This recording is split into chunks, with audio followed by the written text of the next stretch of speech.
Okay, welcome to Behind the Football Stripes series on special guests. Our guest today, former Major League Baseball umpire Dale Scott, has logged over 32 years of service in MLB, over a 40-year career, just shy of 4,000 regular season games in Major League Baseball. He's worked 3 World Series, 98, 2001, 2004, including 3 plate assignments. He also had the first World Series game in New York after 9/11. He's worked 6 league championship series, 12 division series assignments, 15 years as a Major League Baseball crew chief. And in that time, he only had 90 ejections, including the infamous Billy Martin ejection back in 1988.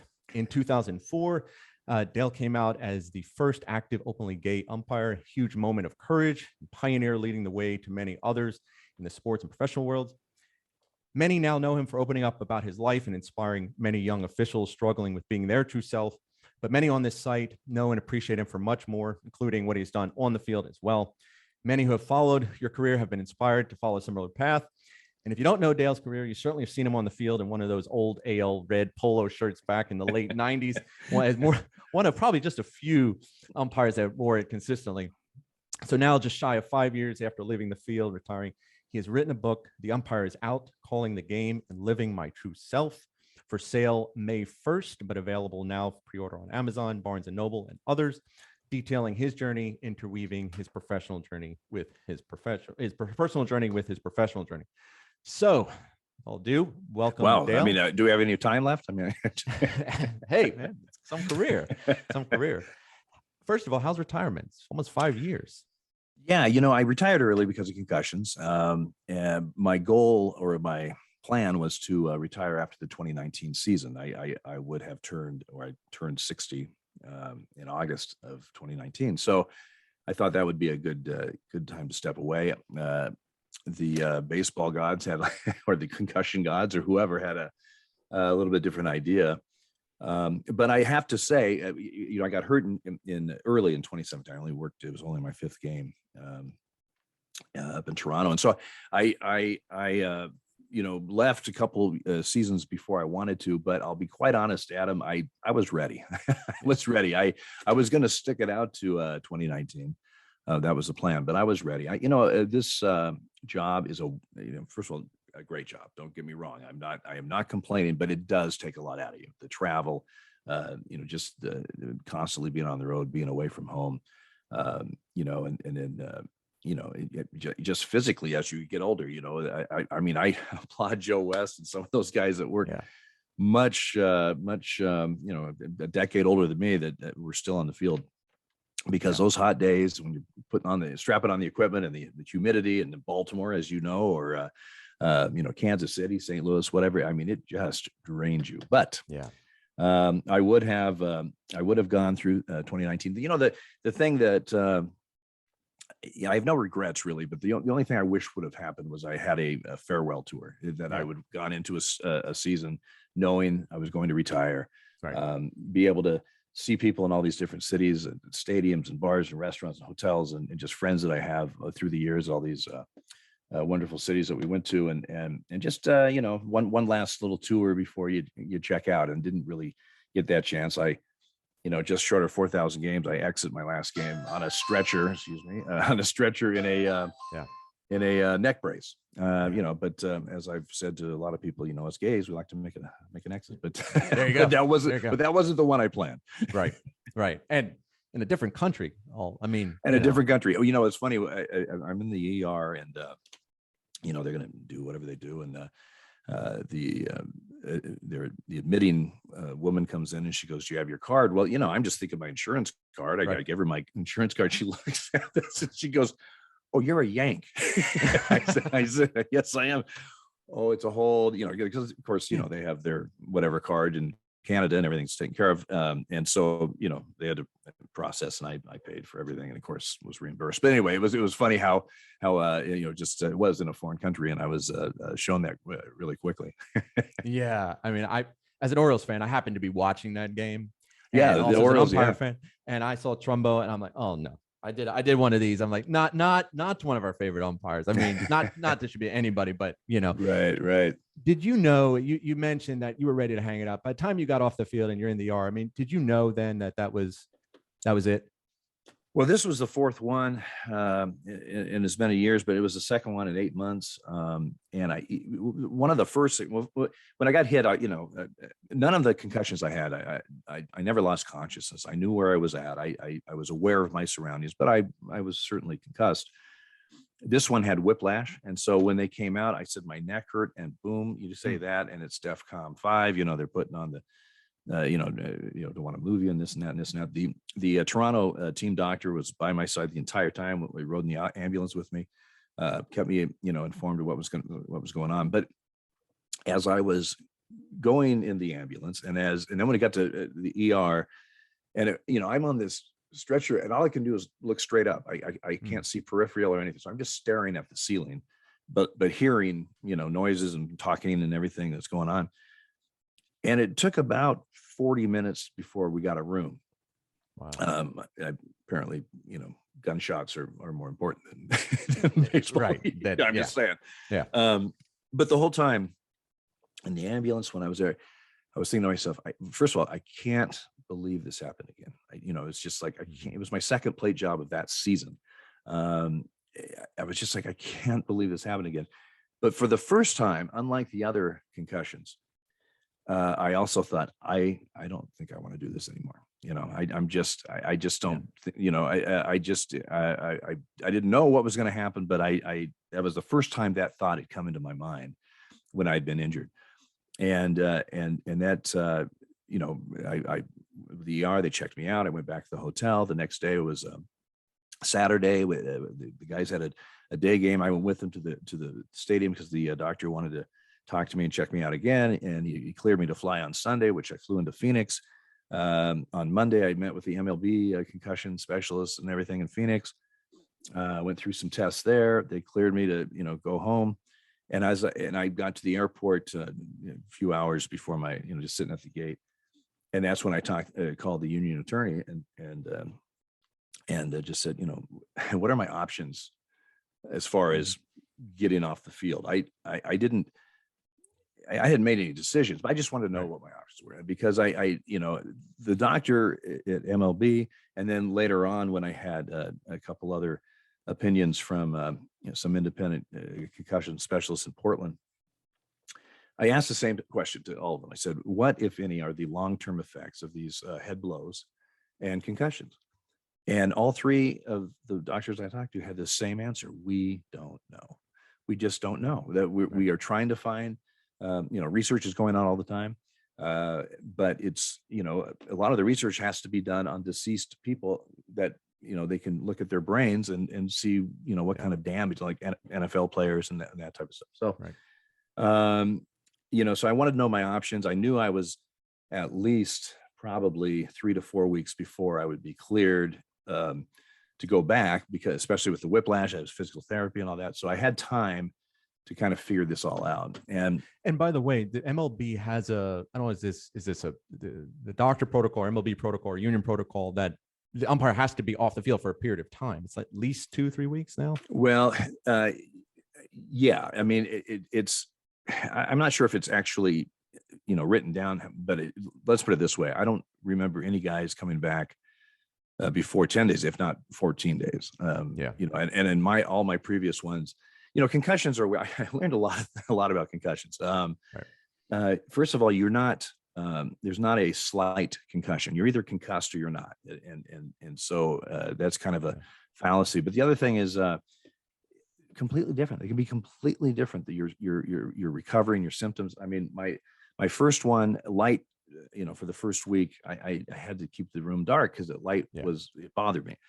The second one, light had nothing to do with it, but sounded, when the dog barked, I would go through the roof. I mean, it would, if I was on a walk out on the street and somebody hits the horn or something, it just rattled me. Wow. My last one, I had a kind of an emotional symptom where I would just get angry real quick over nothing, or I would watch a Hallmark commercial and start crying. I mean, it was like, it really messed with your mind. I was just emotionally, a hot mess. So it was, but they're all different, and Yeah. and recovery is all different. And so, I remember one concussion, it was the first time I felt pretty good. I wasn't having these little mini headaches, and and of course I hadn't been doing much. So I talked to Mark Laton, who at the time was our medical services guy with MLB, and I said, best I felt, Mark. I said, he goes, okay, let's not rush it. He said, just to go for a little walk, and see what happens. Felt great. Went out. I swear I went 30 feet, and I live on a hill, so I was kind of uphill, and all of a sudden my head started pounding, and it was like, Wow. because I hadn't been doing much activity up till then, and so it's a strange thing. It's not a one size fits all, and then some people are affected the rest of their lives in some ways. One of the things that really convinced me this time to walk away, not only was the advice from the doctors and when I talked to them, but two people, Greg Bonet, a National League umpire. Yep. We were hired on the same day in 1986. I worked with Greg in instructionally when we were in the minor leagues. Great guy, funny guy, a little Cajun from Louisiana. But he left the game because of concussions in the early, I was like 2002, something like that. Early in his career. He took a shot in Pittsburgh. And this was right at the beginning, or right when we started really looking into concussions. But this, before that, it was the old, kid, just shake it off. Yeah, I got some stars. And it's like a big joke. Right. And when it's really not. But Greg got hit in Pittsburgh, pretty good, stayed in the game, and like an inning later took another shot and was out. And he never umpired again. And I saw him and talked to him. I saw him a few years earlier, but I talked to him, and he still has headaches. He still has sleeping problems, memory problems. But also Ed Montague. Everybody knows Eddie Montague. He supervisor. My crew is one of the crews. The supervisors have like 2 or 3 crews that are their crews, whatever. And so I had Eddie the last 2 or 3 years, and he called me about 3-4 days after I got home. He called me. He said, Dale, he goes, I've looked at every video of you, the past few years with concussions. He said, dude, you need to settle with the league and get the hell off the field. He goes, look at me. He goes, I still have neck issues. I still have sleep issues. I have at times memory issues. He goes, I'm living proof that this stuff can affect you the rest of your life. And he goes, you need to get off the field. So that obviously weighed a lot. Sure. The thing is, Adam, I had done everything, as I was thinking this over, it's like I had done everything. I had World Series, I was crew chief. I was going to retire in a couple of years anyway. And I thought, if I go out after I recover and strap it on again and get hit again, how do I defend that? What am I doing this? Why am I doing this? And the other thing was that it never creeped into my mind ever until this time.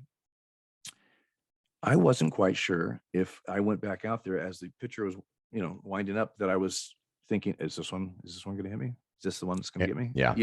I've never thought that before. You can't think that as an umpire. Right. Double the gas and gunshot. Yeah, exactly. And so it never entered my mind in the other ones, but it did this time, as I was recovering. I just thought, I can't, all the signs were saying, Dale, you need to step away, Yeah. And that's what I did. Yeah. Well, first of all, glad to see that you're doing well. Seem to be, Yes. But you see, I don't know. I wanted to get into this a little bit. You see that more and more now with especially in the major leagues. I don't know if it's just because more games are broadcast, social media, everything's there. I mean, it seems like almost every week someone's taking a shot. Jerry Lane seems to be a polarizing one. Right? I mean, he seems to catch everything. If he had as much luck with Powerball as he does with getting hit, he would be very rich. Right. Right. But here's the thing, Adam. One thing is because they are much more in tune with it now. Yeah. Where it used to be, there is no doubt in my mind in my minor league career and early, the first 15 or so years in the big leagues, there were shots that I probably should have gotten out of the game. But we didn't do that then, unless you just were really out of it or whatever, you just didn't do that. And like I said earlier, at times it was just, oh, yeah, seeing some stars. It was get some dirt on your shoes and stuff. And, now with the NFL, the history of the NFL and what was going on with them, baseball. And I got to say, once they this kind of got on their radar, they have been very proactive about concussion protocols and with catch, well, all players, but specifically catchers and umpires. And have really once that awakening started going, then they've been very good about it. But I think one of the reasons you see so many guys go down is because we don't screw around with it now anymore. We just we've learned. We don't know long-term effects, but what we have learned is that there are effects that if you're concussed, let's say like the Greg Monet thing, if you take a shot, I'll shake it off, and you're concussed, and now you take another shot before you're, that's what was happening with the NFL guys. They would get concussed, either not tell anybody, right, or the trainers or the team, and just get them back out there, and then they get concussed again, and it's not twice as bad; it's exponentially as bad, right? If you get concussed when you haven't recovered from the first one. So, so we've learned those things, we understand those things, and so they're very much more cautious, as far as getting guys off the field and than they ever used to be. And I think that's a lot of it is because of that. We've also been taught, mechanically, we have a chart that has a green, yellow, red, and blue, lines, and to, hopefully be the green, but the yellow is cautious. The red is basically having your head right over the catcher. That's the kill zone, man. I mean, that's when you're going to just get smoked. And then, as all you umpires out there, if I know it's tough when a hitter crowds the plate and the catcher's coming inside you, and you think, oh, maybe I'll just go to the other side. Right. Well, that is just opening yourself up to disaster, and quite frankly, you're not going to. It doesn't help the pitch anyway. So, those things, and of all my concussions, I was either in the green or the yellow. So, if the ball is going to find you, it's going to find you. But you take these precautions. Equipment's getting better, all that kind of stuff. So, just closing on that, if you had a younger umpire on your crew at the prime of his career, not towards the end, he hasn't gotten a World Series yet, or he's in minor leagues, working his way up, and he's now taking his second or third shot. How do you advise them? Well, a couple things, and that's a tough decision. In fact, the union attorney at the time, when I was going through this, I said, because we were talking about maybe long-term disability, which we knew we couldn't get because nothing's been proved and blah, blah, blah. But the point is, I said, this will happen to somebody that's 10, 15 years younger than me, that is got a family, that has, just breaking in and starting to be, get to the point where they might get some playoffs or whatever.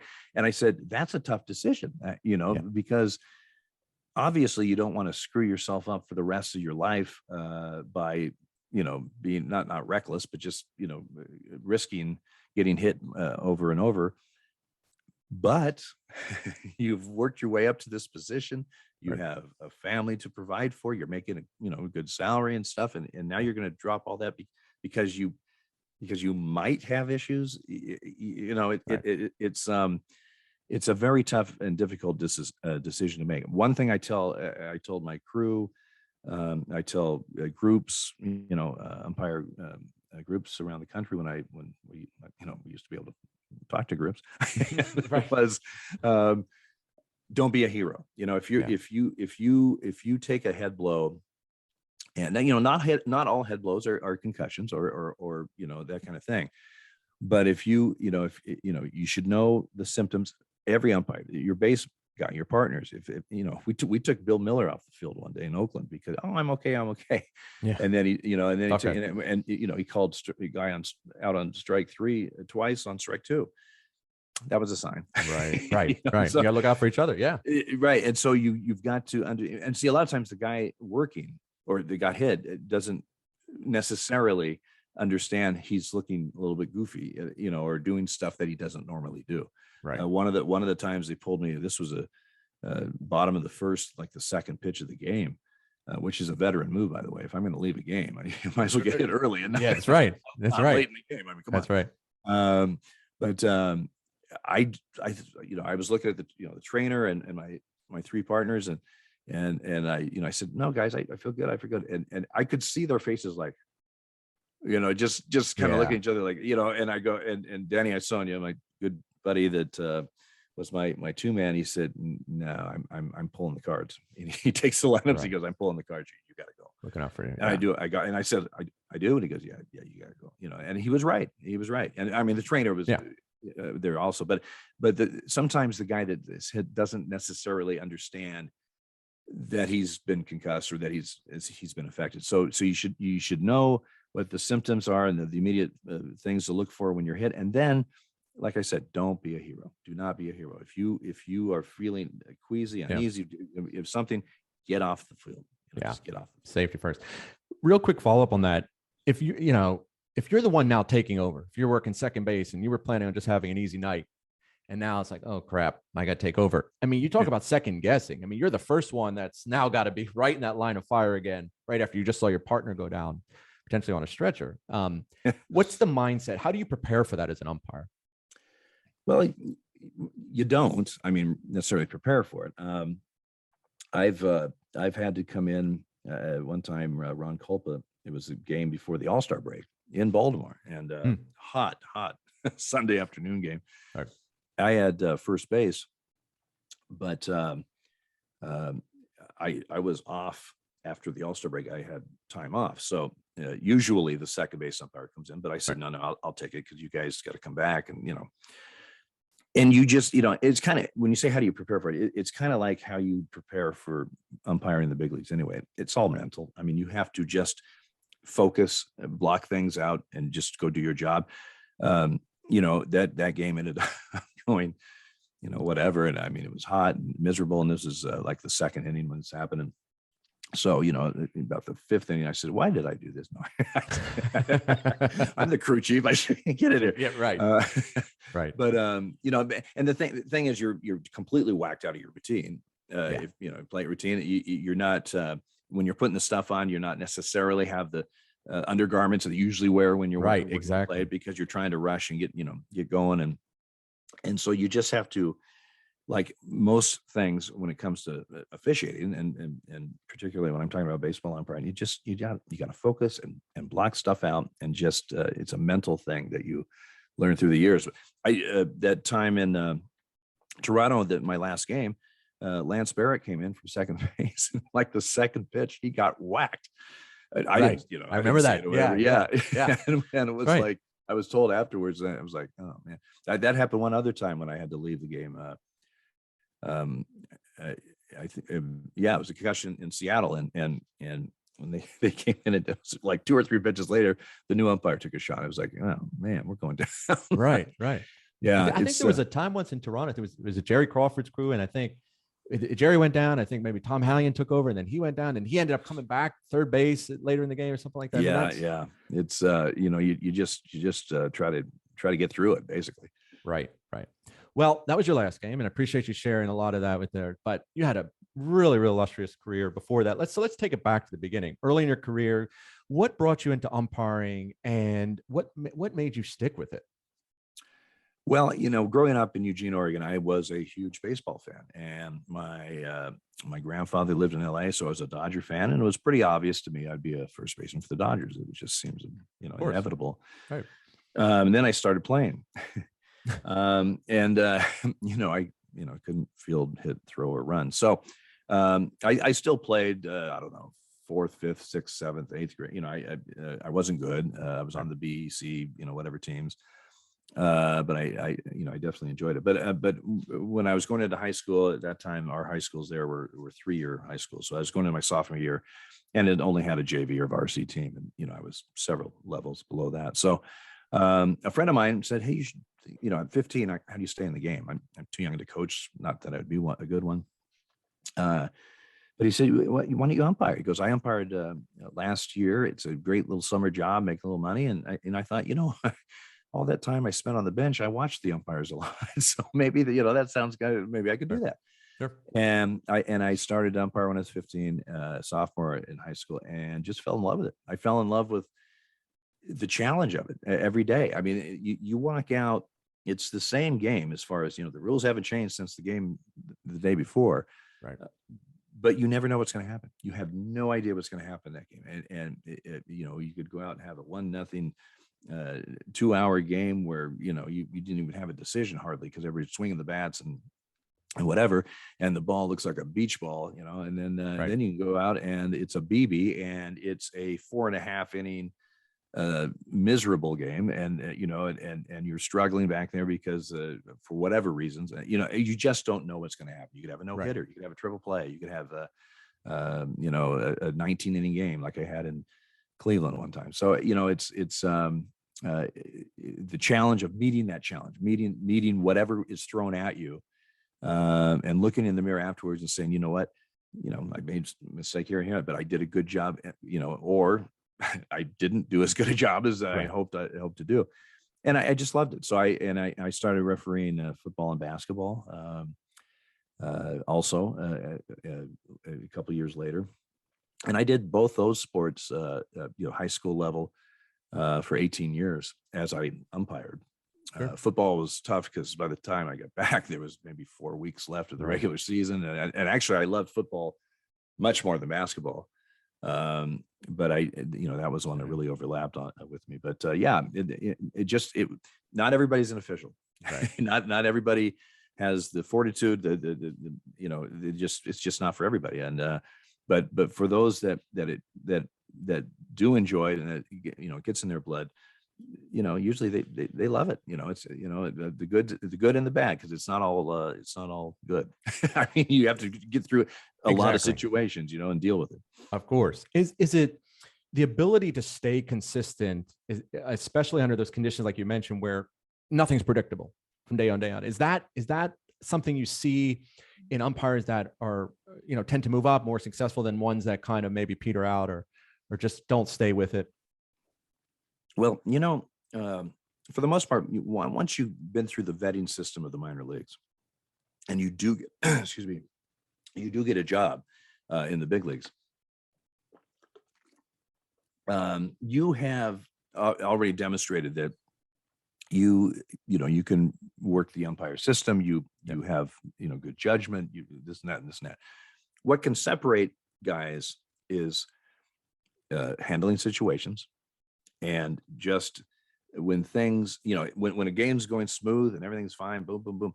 But when there's a wrinkle here or a wrinkle there, that, how you deal with it, does it affect you throughout the game? Yeah. If you had some situation, our Dick Nelson, our minor league supervisor, when I was there, it seemed like he only got in, back then, you only were seen twice a year, 4 games, 2 on the plate, 2 on the bases. And it seemed like every time Dick was in town, I would have some kind of, shit house, if I can say that. Yep. You can edit that. Right. And I'd run a guy or I'd miss this. I remember one time in Double-A, I double fence. I thought I hit the top fence or bottom fence, and the ball's live. It hit the top. I was the only guy apparently in the ballpark that, he ended up with a triple with no outs, and I eject the manager, and then of course they strand him there, and whatever. But those things were happening. And so I asked Dick once, I said, Dick, I'm getting I feel like I'm screwing myself here. Right. When you evaluate it, I'm always having a situation. He goes, actually, that's awesome, because not that I want you in situations per se, but when things are going fine, I can, check off all the lists of your mechanics and blah, blah, blah. When things aren't going quite as fine, rather by you making a mistake or they go crazy over a call or whatever, I can see how you deal with that. And I can see if that has affected you the next inning, the next pitch, the next 2 innings, and he goes, I learned so much more from that than I do from just a nice, sharp routine game and where I don't really see anything, Right. But that's what's, that's kind of what separates some guys from others, is just how they can adapt to whatever situation with the pressure on and the people going goofy, and just stay calm and do your job, and then not let it affect you going forward. I'll deal with it off the field. When the game's over, I'll watch video or whatever. Why did I screw this up? Or how did I screw this up? Or did I screw this up? But I can't have that, it's like a shortstop. You miss a double play ball, another one's coming, bud. So let's go. That's right. That's right. You got to just block it out. That's exactly right. Yeah. And that's, another thing, Adam, is working in the Dominican Republic for 2 winters. Because you were dealing with situations that you probably would never see in the States. Right. And for the most part, you're on the field with 3 Dominican umpires who varied quite a bit by their skill set. Yeah. And so you know, like when something screwed up, they always would just go, especially the American players or managers, well, you know, come right to me. It's like, I'm first base, that's third base. I can't work, you know, Right. I'm not working the Right. whole thing. Right. But you learn how to deal with situations that were out of the box a lot of times. Right. And that helps you for when, you know, that's why they send you there, Yeah. basically. Yeah, life lessons, right? I mean, it's Exactly. yeah, absolutely. It makes you so. All right, so you made your way through the minors relatively quickly. I mean, comparatively speaking, and we'll get into that a little bit later. 1985, you get your first call up to Major League Baseball.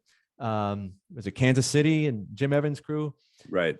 Now you're the youngin again. How was that experience? Well, 85, after my first winter tour of duty in the Dominican, I had my first American League spring training, and then went back to AAA, you know, American Association. And my birthday is August 14th. The day after my birthday, I just turned 26. Dick Butler, who at the time was the head of the American League umpires, called me and he said, listen, there's a 1-game makeup game in Kansas City. It's a previous rain out.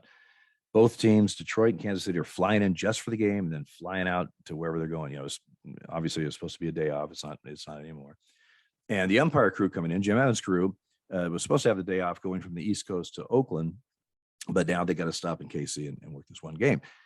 Nick Bremigan, who was off that week, Dick said, instead of you going to KC and then Oakland, just go to Oakland like you're going to on Tuesday, and I'll have somebody work it. And that's who he called, and he said, you're going to work third base.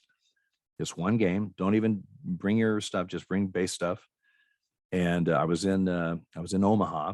So my flight from Omaha to Kansas City, because we're a contractor, we're in first class. It was like a 20-minute flight. Right. But I was styling. Enjoying it, taking it in. It was a thrill. You know, a lot of times when your first call up is when you walk off the field at a AAA town and they say, hey, you got a phone call and you got to be in, Cleveland tomorrow or whatever, and you're Right. packing your stuff or, and whatever happened. This, I had a few days before it was happening. And of course, that's what you're there for. You're trying to get to the big leagues. So, Right.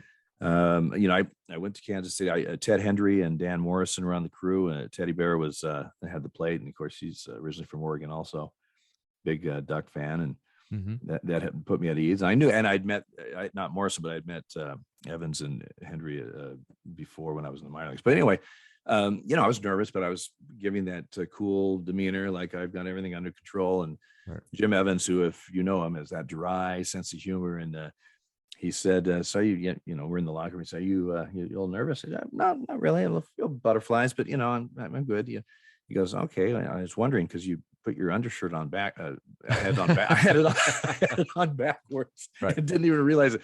Yeah, he goes, do you always wear your undershirt like that? I looked down. And I said, well, yeah, of course, Jim. I set the trends, And then I said, yeah, maybe I'm a bit nervous. I might be. Yeah, a little bit. Right. Hey, but again, probably another experience that it probably calmed you down in the end, right? I mean, it was just like, you kind of shook it off a little bit. Yeah. I mean, it was Detroit who had just won the World Series the year before. It was Kansas City who was going to win it. Of course, we didn't know that yet.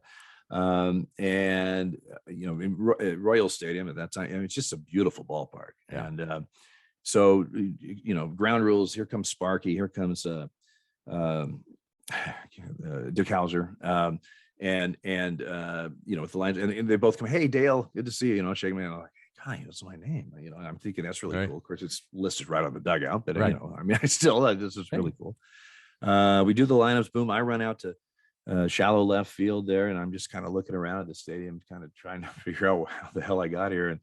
And George Brett's playing third. He runs out, and he goes, hey, Dale. And oh, hey, George. And he, man, he knows my name, So he goes, your first game. And I literally looked down like I had a wet spot. I looked out at him. I said, why? Is it that obvious? And he laughs. He goes, no, I just hadn't seen you. He goes, welcome to the American League. I said, thank you. I appreciate that. And that, it was really cool. I had 2 calls the whole game. I had a check swing on George Brett that I called him out on. And the game went extra innings, went 10 innings. had a fair foul decision in the 10th that ended up, it was a double, ended up being the winning run in the bottom of the 10th. And it wasn't that close of a fair foul, but I got the point. But that was basically my night. But trust me, it was a thrill. And then the next day, boom, I'm back in Omaha. There you go. Is that common? I mean, so from the crew chemistry perspective, you're coming in there, and you mentioned Jim Evans's personality, but did that mold you in how, when you became a crew chief, or when you were a more senior person on the crew, when someone came in, you wanted to make them feel at home, understand how to keep them focused on the things that got them there? Yeah, I learned the bulk of my apprenticeship, so to speak, before I became a chief, was with Rich Garcia and Dave Phillips. I also had Denkinger and McKeon and Evans and Brinkman as crew chiefs until, and Tim Welke. But anyway, I learned a lot from Richie. I learned from all of them, but I learned a lot from Richie and Davey, who are completely opposite basically on how they run clubhouses and that kind of stuff. Richie is he's much more not uptight. He laughs and has a good time, but you get about 30 minutes, 20 minutes for game time. He turns off the TV and, let's focus a little bit. And Davey, I was with Davey and Rocky and Durwood, and all we did was laugh. We just laughed, and we laughed for an hour and a half. Sometimes walking on the field, we had to knock it off because we are giggling like schoolgirls. Right. And Davey liked a real loose locker room, and I took a bit of both and incorporated myself. When I had young guys coming up, it is so important to try to make them as relaxed and feel as welcome as possible. Yeah. They have enough on their minds, getting to a new city, a new stadium, new teams, new umpires. A lot of times you just meet them for the first time. Right. And, they got all that going on, plus the game, obviously. Right. And so my job, I felt, was to, let them know I'm happy you're here. It's good to see you. And just, try to get them as relaxed as possible to just go out and do what you've been doing. That's why you're here, is because you can do the job. And one of the biggest compliments I got at him after 2017, I got hurt in April, signed off. I was officially signed off with the league on June 1st. I was on the staff the rest of that year, technically. And then 2018 is when I retired. But that fall, there was a wedding. Quinn Wolcott got married.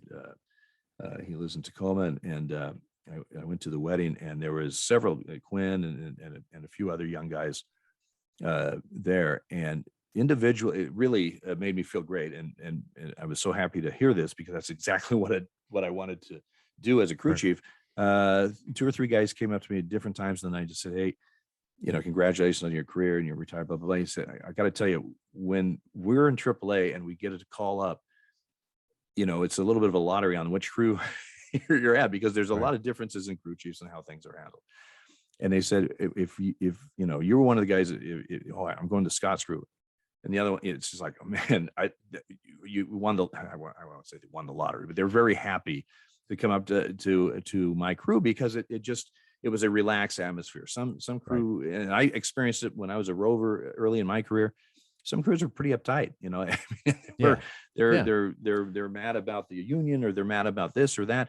And, as a young guy, I don't necessarily need all that, going in and out of my head as I'm trying to just, focus on what I have in front of me. So that was a great compliment to hear that from those guys. And it really made me feel good.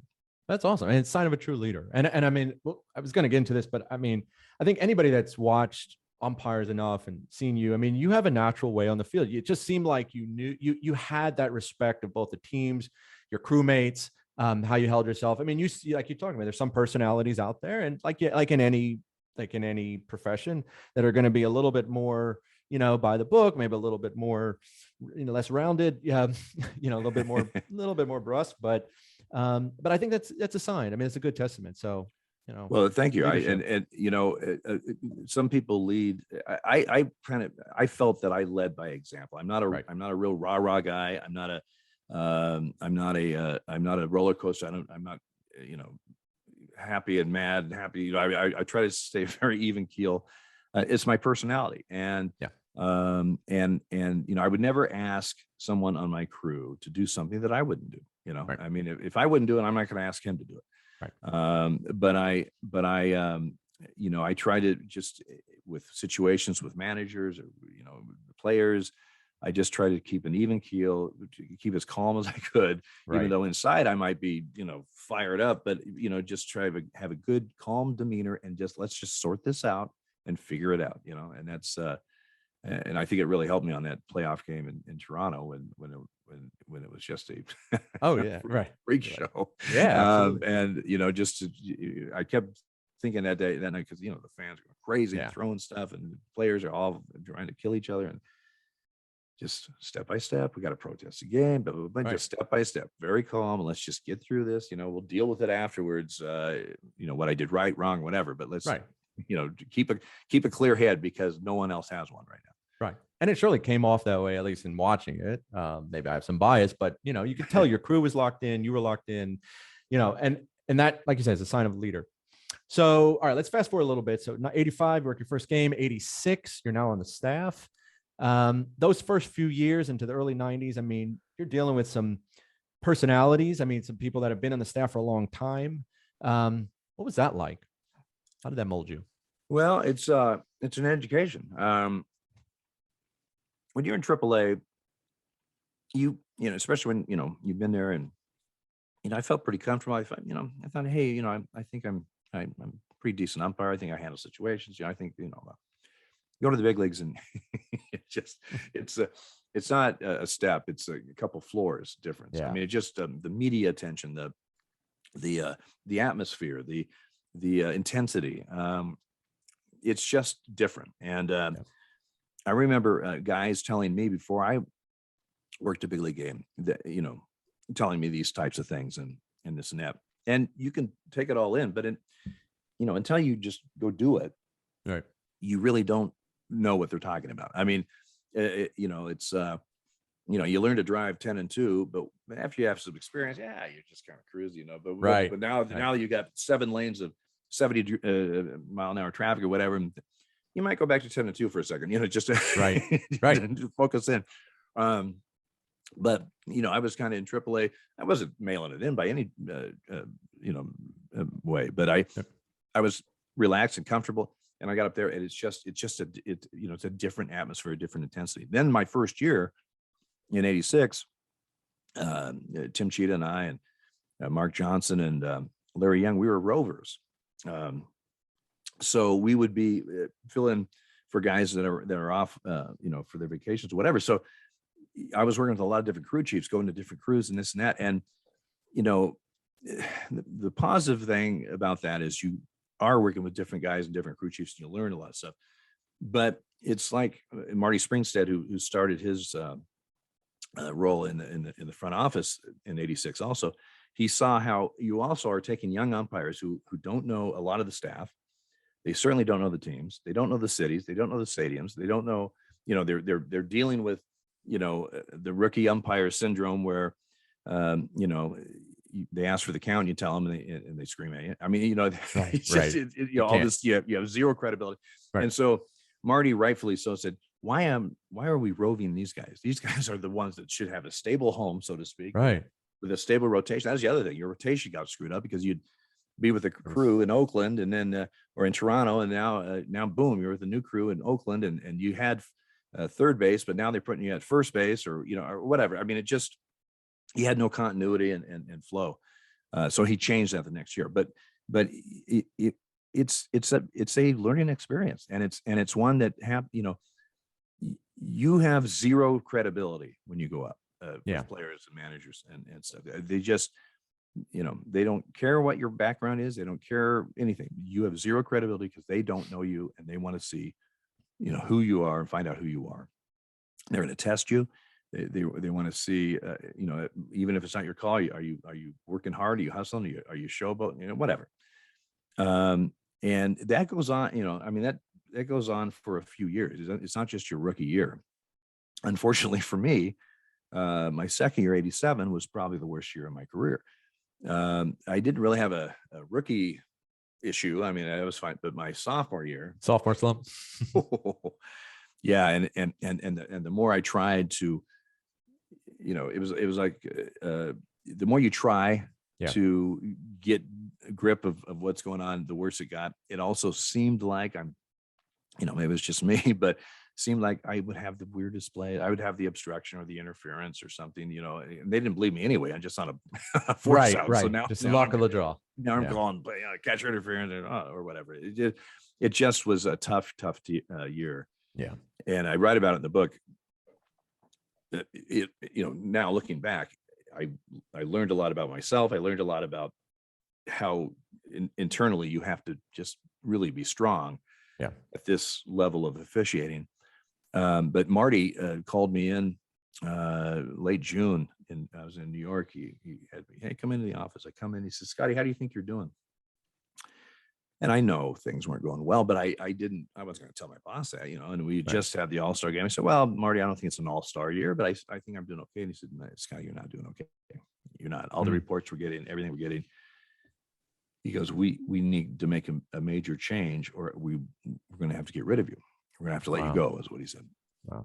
And at that time, I was working behind the plate on my knee, which was all the rage back in the 80s. Right. And it seemed to work fine in AAA, but they were not believing me. And working on the knee, I was struggling. Don't get me wrong, but working on the knee also gives the perception that you're lazy. You don't have a lot of pop or whatever. So here I am, a young umpire struggling. They don't believe anything, and it looks like I'm lazy. It's just not a great combination. Right, not a good look. So Marty said, "Listen, we're going to do something about this. We're going to, I'm going to have you go to instructional league in Sarasota. We're going to get you off your knee. We're going to, find a stance for you, and do it in a situation where there's no big, there's no pressure. Just try to." And then he took it a step further about a month later and said he wanted me to go to the Dominican again, so I could work on this new stance without the pressure of, blah, blah, blah. So when I come into spring training in 88,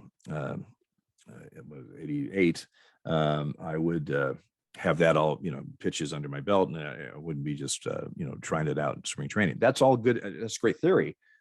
But in the Dominican at that time, they play a 60-game schedule. You have 45 play games. You're working three-fourths of the of your games, and I was mentally shot that year. So I explained to Marty, listen, I don't know if I can do that mentally. I mean, I have no break. I'll go right back into the next season. So he had me go down at the start. I was home by Thanksgiving, and I've changed numbers. Not because of that, but I said, I should go on the umpire protection program. So it probably makes a lot of sense, Right. I went from 39 my first 2 years to number 5, and that's really it changed. Marty saved my career. Yeah, there's no doubt about it. If Dick Butler was still the head of the American League when I was struggling in 87, Dick was a fine man in a lot of ways, but he was not an umpire. He'd never been there, and he just didn't quite understand things where Marty did. And Marty tried to find a solution. I got a guy that I think has a lot of talent, a lot of, growth, but is really hurting and getting killed right now. How do we change that? And he did that. Right. But if he hadn't been there, I'm not sure if I might have just died on the vine, so to speak. Absolutely. Well, leaders and role models come sometimes when you don't expect them. And that experience, when I tell younger guys, later on who had never heard the story, I said, listen, I didn't just come to the big leagues and, here I am. And I said, it was tough. We all go through that kind of stuff. And a lot of times young guys don't really appreciate that because they're going through it. And it seems like it's, we've all been there. Absolutely. So you got off the knee, started to move to slot, and started to define your career, change your number, which obviously stuck. How did your strike 3 call come about? Was that kind of as you started to develop your personality and feel more comfortable? Yeah. It was, like a lot of officials, I saw a little, this guy do this here and this guy do this here. And I like this little part here and this little part here, and kind of what's natural for me. Right. And it just kind of developed into that. I was getting great feedback from it. I felt good doing it. And so, it's hilarious now because since I retired, I can't tell you how many, messages or people I meet wherever, and they said, one of the top 5 strike 3 calls ever. I mean, your punch out was just blah, totally. blah, blah. And just compliment the heck out of me, which, it makes you feel good. But it certainly wasn't developed for that. It was just developed because I liked, how this guy did this and this, and, I kind of, I like that. And just kind of just worked into it. Now there's a lot less personality now. On the field. They don't want it.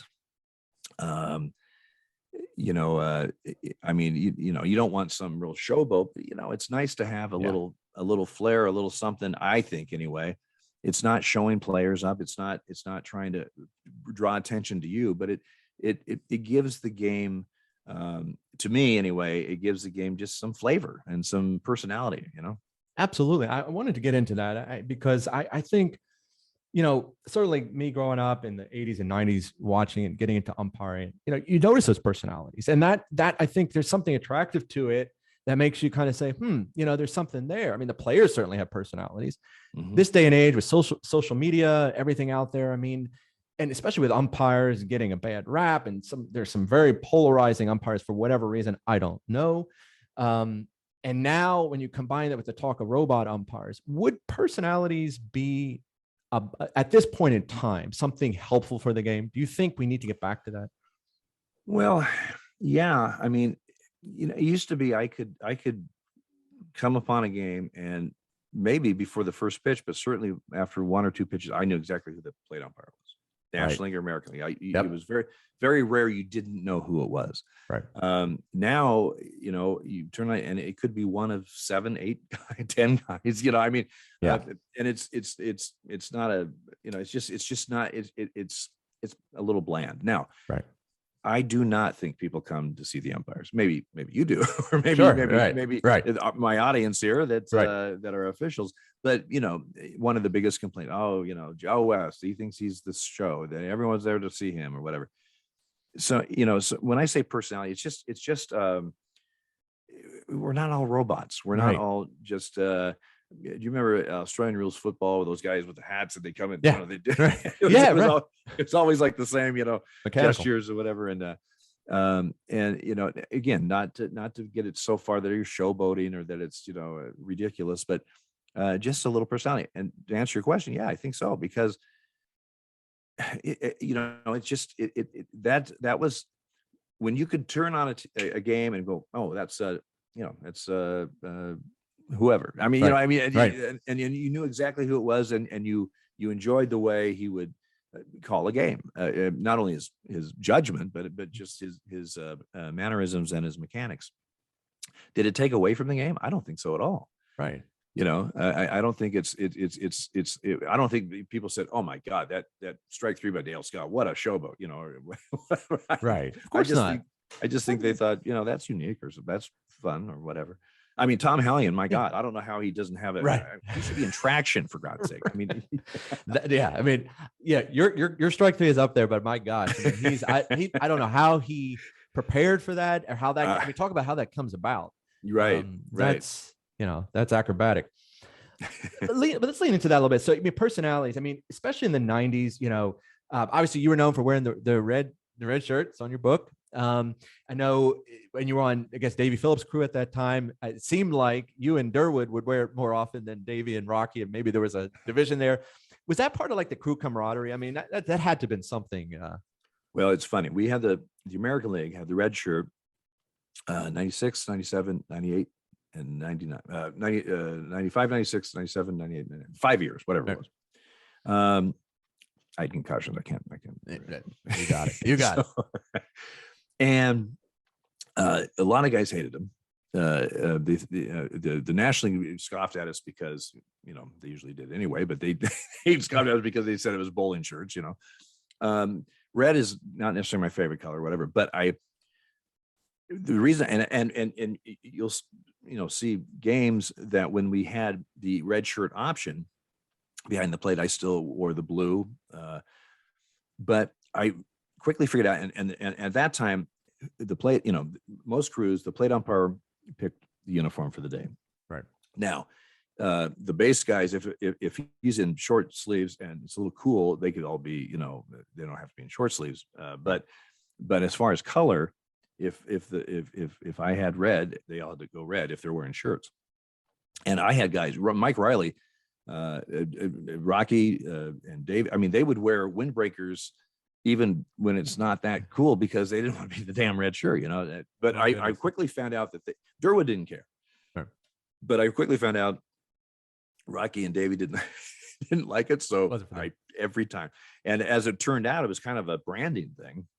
Yeah. Because the only two guys that wore the red shirt every plate game, unless it was, for me, cold enough to wear something, a long sleeve, was Darryl Cousins and myself. And we would wear it every play game. And so it just got it to a branding thing because so few guys wore it regularly, if at all. Right. And so, and that was another thing. You're trying to, if there's a red shirt behind the plate, it's Cousins or me. Right. Most likely, Branding. There you go. I was the first guy to wear it in the World Series in Game 3 of the '98 World Series in San Diego, and then Darryl wore it the next year in the '99 World Series. That's the only two times it's been in the series. But Rocky had then the American League changed. They said, "Hey, you can wear red on the plate, and they can wear blue, all three on the bases, or vice versa if you wanted to." So, but before that, Rocky, it's so funny. Rocky was a little rotund at the time, and he almost always had third when I was behind the plate. And he said, "Oh my God, the red shirt." He goes, "Every time I have to do a rotation to second, I look like a human blood clot." It's coming across the It's one of the greatest lines. Right. But that's how the red came about. That's how I started wearing it every time, just to freak out have fun with my crew. As I was preparing for this interview, I was like, I remember, I think it was '99. You were on Brinkman's crew. I could have sworn you guys were wearing the red almost every game. Is that, did you convince them? Well, Joe had no problem with the red. And a lot of times a day game, a warm day game, guys will wear it where they would wear a blue, if it's a night game for whatever reason, whatever. But Joe had no problem wearing it. And I was with Cousins who wore it. Had no problem wearing it. And then Shulak, who I don't think he liked it, but whatever. But I mean, yeah, exactly. Yeah. So we did. I've got a couple of photos in my office in Portland that we're all four in Yankee Stadium. Joe, I was with. All four of us were in red shirts and that kind of stuff. Because by then, when I worked with Joe in '99, which was the last year we had the red shirt option, but you didn't have to wear it, if the play guy did, but a lot of times we just did because he didn't mind it. But I would love to know this statistics. The 5 years the red shirt was, you're able to wear it, how many times it was, because it was very low. Right. For sure. And I carried that on into the 2000 stuff with the blue. I always wore the blue behind the plate. Yeah, I didn't wear the black. I just, especially hot days, I thought it's stupid to wear the black. But guys would say, I like fat in the blue. I said, well, so do I, but I'm wearing the blue. Right. This is it's kind of a branding thing. Exactly. And kind of on that, I guess that kind of builds some crew camaraderie. I mean, it sounds silly, but I would think that's like one of the things that you can have. I mean, everybody knows that, you were on Davey Phillips' crew and you wore that, and clearly there was something there. Had you not worn it, would you still have camaraderie? Probably. But talk a little bit about that. And more importantly, you talk about '99, as you got into 2000, you got 22 new people on the staff after the mass resignations. You're now one of the senior guys. Talk about how that camaraderie changed or evolved. Those are two very different questions. So first of all, camaraderie is very important, and we're working every day. I mean, the football crew might work once a week together, or, basketball, they're switching up. So, but we work every day. If everybody stayed healthy, we're going to work, 130, 140, 100, now with replay, you're off the field a little bit more, but you're going to work a lot of games together. Yeah. You're in the locker room together. And you're doing dinners and stuff. So, you want to get along with your crew, and you can have little fun things, depending on the makeup of the crew, that you do. I mean, a lot of crews played cards before the game, You know, a lot of crews, especially early in my career, would carry their clubs and golf, you know, practically every day, or at least during the weekdays. So that's important. And so whatever it is, the makeup of the crew kind of dictates how that all flows. But you definitely want to have, you know, they may seem silly and kind of goofy or whatever, but it's something that, you know, that's unique to you guys, and you can have some fun with it and some laughs with it. 99, you know, a lot of things changed from 99 to 2000. First of all, we went under the commissioner's, you know, umbrella, and we weren't American and National League. We got rid of league presidents.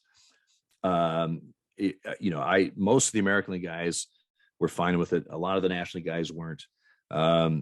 You know, we one reason we're fine with it because we saw the pitcher hit in the National League, and we got, you know, there you go. our scores are 12-10, and theirs are, you know, 2-1. It's like, you know, I mean, our game times are much different. But anyway, but the resignation situation severed a lot of relationships. I mean, there was it broke the union basically.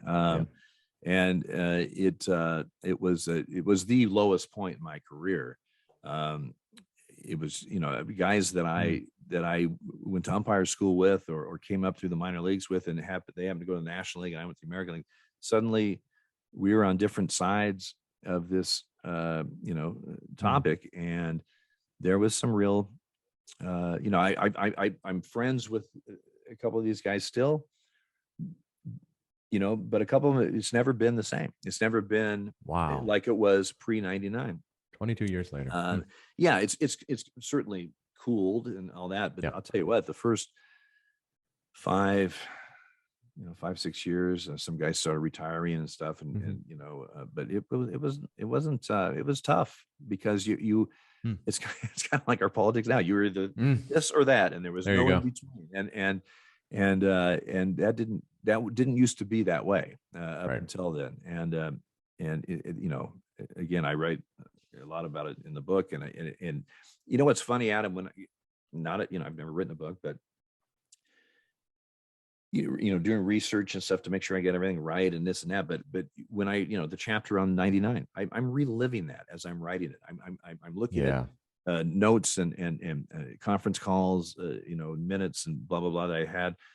And I was getting depressed, you know, going through it again, because I was reliving that, you know, when I, you know, write it about the first World Series I had, or I write about you know, you are kind of consumed back into that time as you really, you know, go through it. And a lot of it was good memories, you know, and fun. And but that chapter and talking about that time, it really brought back a lot of you know, emotion from then and how I felt at that time. And it was a tough time for us. You know, like I said, relationships were severed or damaged.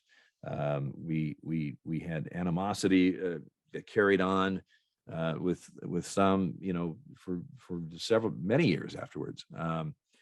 So it was it didn't have to be that way, but you know, that's just that's how things go. And so maybe I can also say, I think I'm probably stronger after that whole deal. There you go. Know, it builds a little character. So. What doesn't kill you makes you stronger, right? Yeah, there you go. But at the same time, I mean, it's interesting because the trajectory of your career, I mean, you're coming into a very senior part of your career at that time, right? I mean, I think everybody that probably saw you that knew Dale Scott's gonna be a crew chief, you know.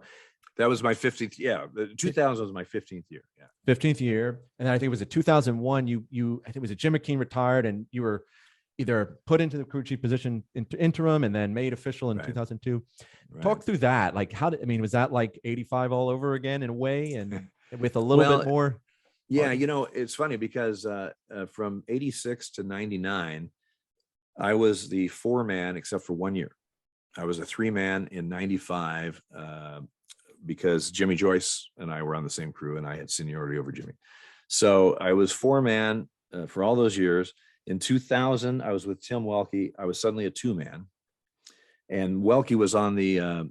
We were negotiating a brand new union, new contract, new everything. That took all season. So Tim was gone a lot with negotiations. So I was running the crew a lot that year, just as the 2-man, you know, in that position. And then 2001, I was with Larry Young who was my crew chief. And then McKean got hurt, actually, I think the All-Star break right in there, but he was, going to come back. And Jimmy Joyce was his 2-man and was running that crew. Well, then it became apparent that Jimmy was done. It was his knee or something, and he was not going to come back. So I remember Marty Springstead told me the story. At that time, Ralph Nelson was in the league office, and he was calling the shots, and with Sandy Alderson, and they said, well, McKean's done. He's, this was late August, early September, right before 9/11, and he said, I need to, put a crew chief, put somebody in there, and Marty said, well, who's your next crew chief? Because you're going to have one next year for sure. Who's your next crew chief? He goes, I think Scott. He goes, put Scott in there, get him going, get him, let him have a month of running this thing. And then, so that's what they did. And thankfully, Jimmy and I are good friends, and he lives right outside of Portland, and we've known each other forever, because it could have been a little, uncomfortable or awkward. Sure. He's been running the crew for 2 months, month and a half or whatever. And all of a sudden I just swoop right in, and now I'm the chief, new sheriff in town, but luckily, we're good friends, and that wasn't awkward at all. Bill Miller was on that crew, and I knew Bill. The next year when I was officially a crew, it was my crew, and we opened in Tampa. And I remember, it wasn't, it wasn't 95 all over again or 85 all over again, it's quite an honor to be a crew chief. I took it seriously, but I like anything, I got much more comfortable in the role after I'd done it a while. But when I first started out, I was all reading it all over and over on the flight from Portland to Tampa, making sure I had all, protocol. The toughest thing, early, it's kind of changed now, is it's just, range situations. I mean, that's something that's out of your control. Right. You're only as good as the information you're given. Right. Some groundskeepers don't give you the information that is, they either don't tell you certain things, or they say certain things that maybe aren't quite true. Mm-hmm. You learned from other crew chiefs and your own experience that you trusted some guys more than others. Sure. And some you trusted implicitly, because they've proven to be, they're, even though they are hired by the team, work for the team, they're honest brokers. But it was a 4-man, except for 1 year, 2-man for almost 2 full seasons, and then crew chief for the next until I retire. So there you go, throwing right at it. Yeah, exactly.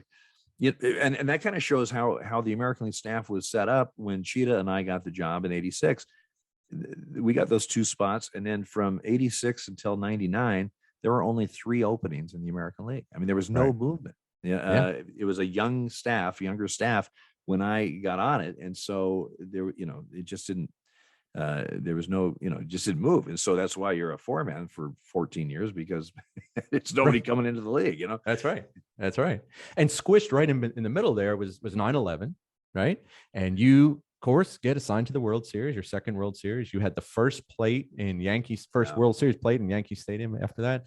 Yeah. Talk through how that. I mean, I know you talked a little bit, before about this, but talk a little bit about that and how that affected how you went and approached being a crew chief after that. Did that harden you a little bit? Well, when 9/11 happened, I happened to be off that week, so I was home when that terrible day happened, and so baseball didn't get started for a while. Then when it did, they were trying to protect our travel a little bit. So I went up to Seattle and worked I think just 1 game for whatever reason. And then I joined Randy Marsh down in LA and went to Phoenix. It wasn't regular crews at that time. I mean, they were just trying to piece together guys so you could keep travel down a little bit. And, it was obviously a very confusing, tough time for everybody in and out of baseball. The world, everything got pushed back. That was the first World Series that went into November. My plate job was October 30th. My World Series before that, in '98, my play job was October 20th, and they were both game threes. So there's a 10-day difference right there. But,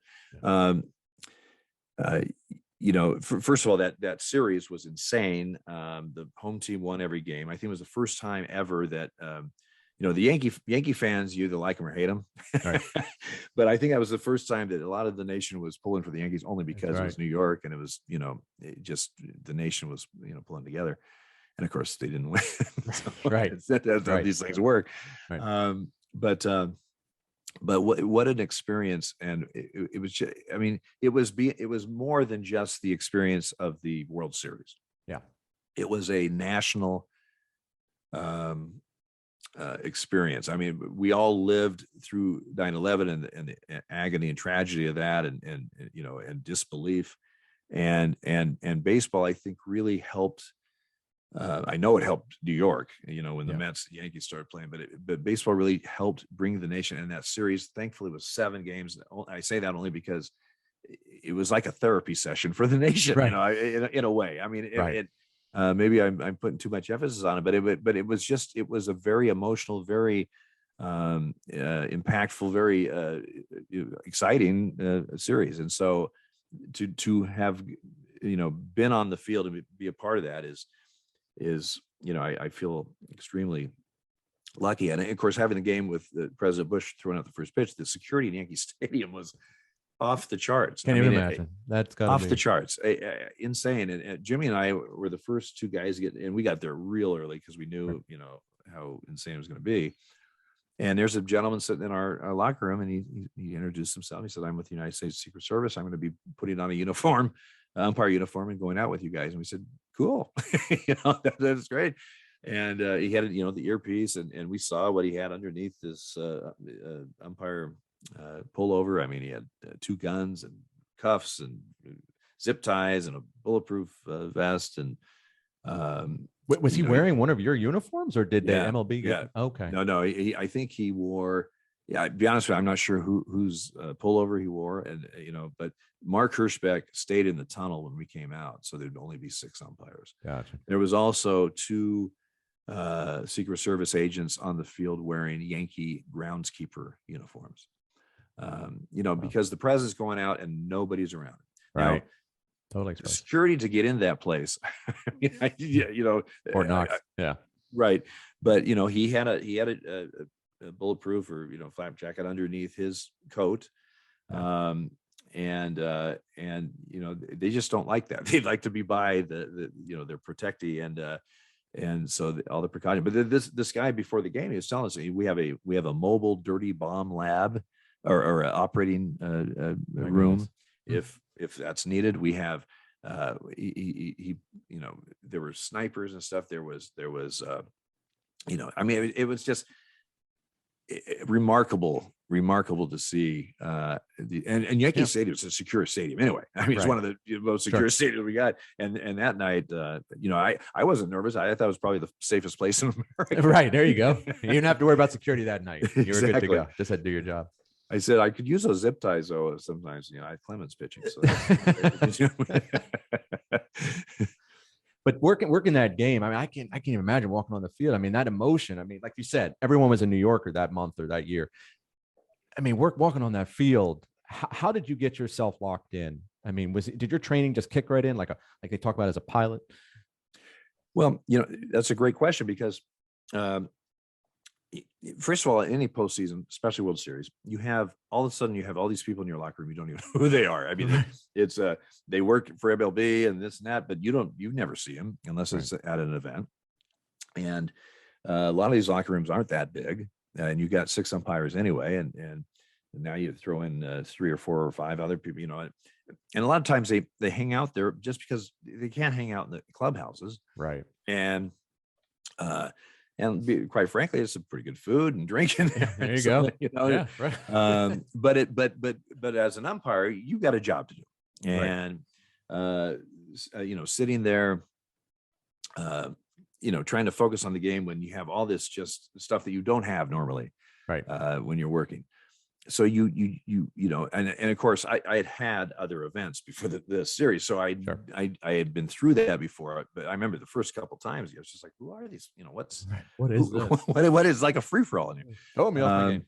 Yeah, and what's, you know, I mean, for the most part, they're trying to be respectful, but the bottom line is everybody gets ready for a game differently, and it's, you know, and you just it's a distraction you have to learn to deal with. But this gentleman that was the agent, he you know, we didn't know if the president was going to stop by our room or not, but in most cases they do, and a lot of times, you know, if they're throwing out the first pitch, they do, because our room is very secure. Yeah, usually there's only one entrance or exit, unlike clubhouses, a lot less people, and it's usually right near the field, you know, field access. So it's just kind of a natural place where they like to have, you know, guys will go. He said, we're not sure, but all of a sudden, you know, he has this earpiece and we're in there, and the game was like an 8:20 pitch or something.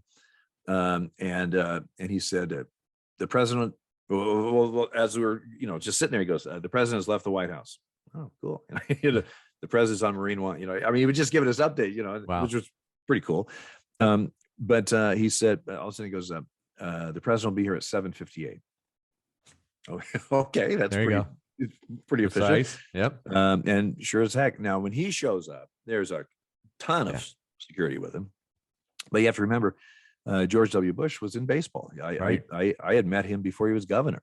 He was probably comfortable in that environment. Right. And you know, Sandy Alderson was in there, our boss, and of course they knew each other well. And so he came in, he signed 24 baseballs, you know, talked with us, and you know, very casual. And now again, I have the plate, so this is all happening, and I'm still, and I'm taking it all, and like I'm thinking, I'm taking this in, the president of the United States right here. You know, this is Yankee Stadium, and I'm thinking, okay, you have Clemens and Brian Anderson on the mound here in a few minutes. You have got to focus on this, you know, and just try to, you know, you want to be in the moment, but you also understand what's happening. But it was funny.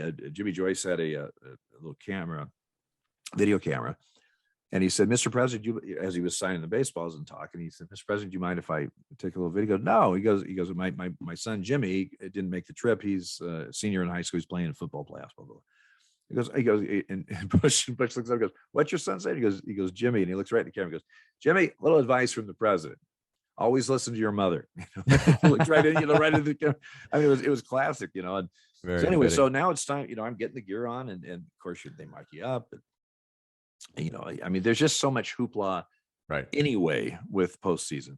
And then you throw in the president. And so, you know, he stayed in the room. We went down the tunnel onto the field, and you know, and then you walk, you know, you hear this buzz as you're getting closer to, and then you just walk out, and this, you know, it's just, you know, it's just quite an atmosphere. And again, you're just going, focus. You have the plate, focus.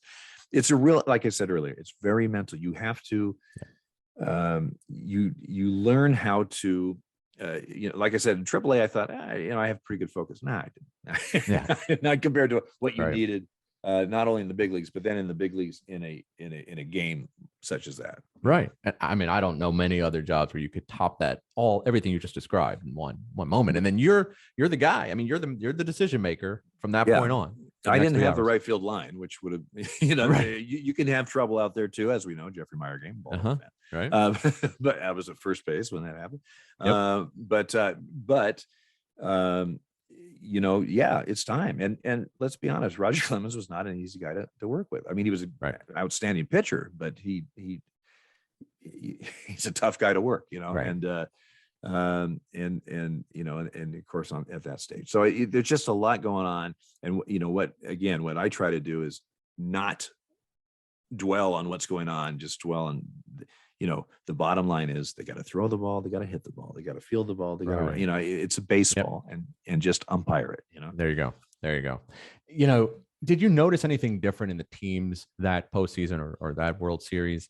Was the moment in our history not beyond them? I mean, obviously the Yankees were there, and, you know, it's New York, Arizona. I mean, you mentioned Clemens. Was he a little less No. rough on you? No, it was, No. it was all, No, I mean, they're professionals too. And Yeah. whatever emotions or thoughts they have, like any American, at the time, wants to play ball, just like myself, they are focused on what they need to do, and they're competitive and they want to win. And, sometimes their job and my job conflict.